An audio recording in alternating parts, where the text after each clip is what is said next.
So it's the start of the quarter and I have some maker's marks that I'm ready to fire. They're from students and I want to get them fired as fast as I can so that we can use them on our stuff that we're making next week. So these are from Thursday's class. It's Friday today. Thursday's class pieces are all dry and you can see the color change. This is Friday's class and they're still kind of wet. So we're going to wait on these, but we are going to fire the dry work. So this one will just have to wait until later.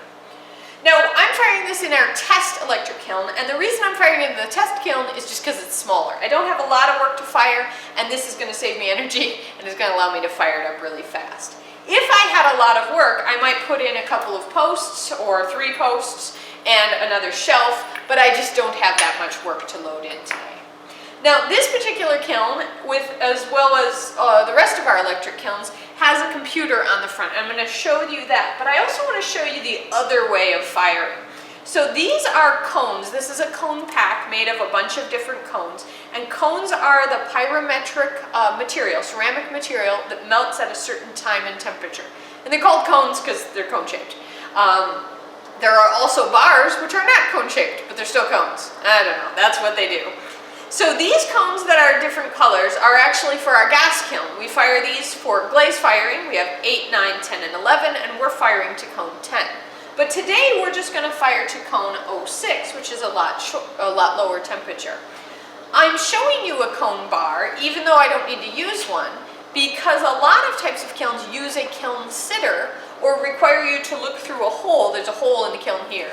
To look at the cone and see if it's melted. A cone bar will be in a sitter and it'll melt down.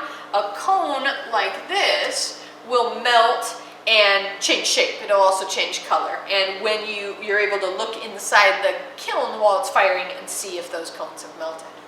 But this one doesn't require that. So I'm going to close the lid and I'm going to program this. It's on and it says CPLT, that means it's complete. It's also telling me that it's currently 67 degrees. I want it to get quite a bit hotter than that.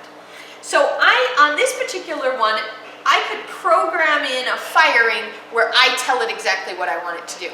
But I don't want to do that. I just want to fire a bisque. So I'm going to come over here and do a slow bisque.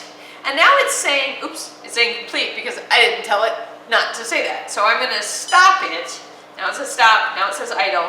Now I'm going to hit slow bisque, enter.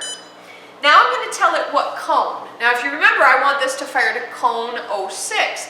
Even though we're not putting a physical cone in here, we're firing it to a cone. Because a cone is a measure of time and temperature. It's the heat work together. So I want it to be 06, so I'm going to say enter. And then it's asking me if I want to hold that. If I go on to get to that temperature and then hold it at that temperature for a while. You might want to do that if you have a glaze that needs to be held. We don't need to hold this at the top. So I'm going to say 0, enter.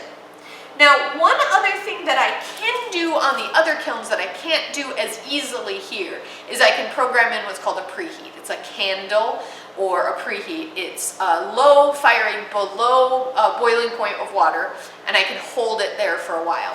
This kiln doesn't make it as easy for me to do, and since I didn't put in any wet stuff, it's not as big of a deal.